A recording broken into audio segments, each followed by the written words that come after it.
शिवपुर गांव में एक गरीब पेंटर रमेश अपनी पत्नी प्रिया के साथ रहता था। रमेश की शादी को सिर्फ कुछ ही महीने हुए थे और वो अपनी छोटी सी गृहस्थी को संभालने की कोशिश कर रहा था। एक दिन प्रिया ने रमेश से कहा, सुनो, बाहर कोई आवाज दे रहा है। लगता है मुखिया जी आए हैं। रमेश बाहर गया तो देखा कि गांव के मुखिया अपने नौकर के साथ खड़े थे। मुखिया बोले, रमेश, मैंने नया घर बनवाया है, उसमें रंग रोगन का काम बाकी है, तुमसे ही ये काम करवाना चाहता हूँ। रमेश ने विनम्रता से जवाब दिया, जी मुखिया जी, कल से ही काम शुरू कर दूंगा, आप बिल्कुल निश्चिंत रहें। अगले दिन से रमेश ने मुखिया के घर पर काम करना शुरू किया। वो दिन भर मेहनत करता और शाम को थक कर घर लौट आता। 10 दिन तक सब कुछ ठीक चला, लेकिन फिर एक दिन रमेश से गलती हो गई।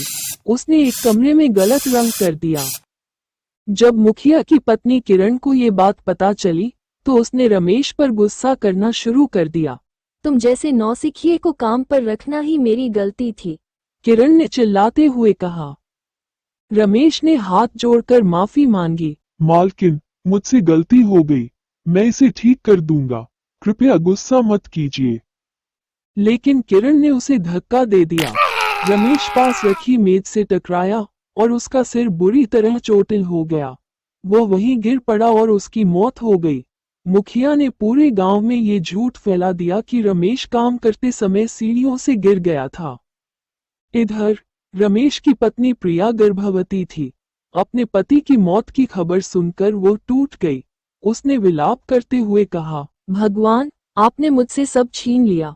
मेरे बच्चे ने तो अपने पिता का चेहरा भी नहीं देखा। कुछ महीने बाद प्रिया भी इस दुख को सहन नहीं कर पाई और उसने दम तोड़ दिया। गांव वालों ने उसका अंतिम संस्कार कर दिया, लेकिन कोई उसकी मदद के लिए आगे नहीं आया। फाइल की शुरुआत रमेश और प्रिया की मौत के कुछ महीने बाद मुखिया के घर में अजीब घटनाएं होने लगी। घर के लोग अजीब आवाजें सुनने लगे। कभी कभी दीवारों पर खून के निशान दिखाई देते। एक रात मुखिया की पत्नी किरण ने देखा कि एक छाया उसके कमरे में खड़ी है। डर के मारे वह बेहोश हो गई। गांव के लोग मुखिया के पास आए और बोले, मुखिया जी, आपके घर में कुछ अशुभ हो रहा है। हमें डर है कि यह रमेश और प्रिया की आत्मा का काम है। मुखिया ने अपने नौकर रामू से कहा, जल्दी से किसी तांत्रिक को बुलाओ, हमें इस समस्या का समाधान चाहिए। रामू ने एक प्रसिद्ध तांत्रिक को बुलाया। तांत्रिक ने मुखिया और उसकी पत्नी को समझाया, ये पूजा जंगल के बीच होगी और इसमें तुम्हारी पत्नी का होना बहुत जरूरी है, क्योंकि उसने ही रमेश की जान ली थी। मुखिया, किरण और तांत्रिक पूजा के लिए जंगल में पहुंचे। तांत्रिक ने मंत्रों का जाप शुरू किया। तभी हवा तेजी से चलने लगी और एक चुड़ैल प्रकट हुई। वो जोर जोर से हंस रही थी। मैं तुम्हें छोड़ूंगी नहीं। चुड़ैल गरजी, तुमने मेरे पति को मारा और मुझे इस दुनिया से जाने पर मजबूर किया। अब मैं तुम सबका अंत करूंगी। मुखिया और किरण डर के मारे कांपने लगे। तांत्रिक ने मंत्रों का जाप तेज कर दिया और चुड़ैल को पकड़ने की कोशिश की, लेकिन चुड़ैल ने किरण पर हमला कर दिया। किरण ने मदद के लिए चिल्लाया, लेकिन चुड़ैल ने उसे मौत के घाट उतार दिया।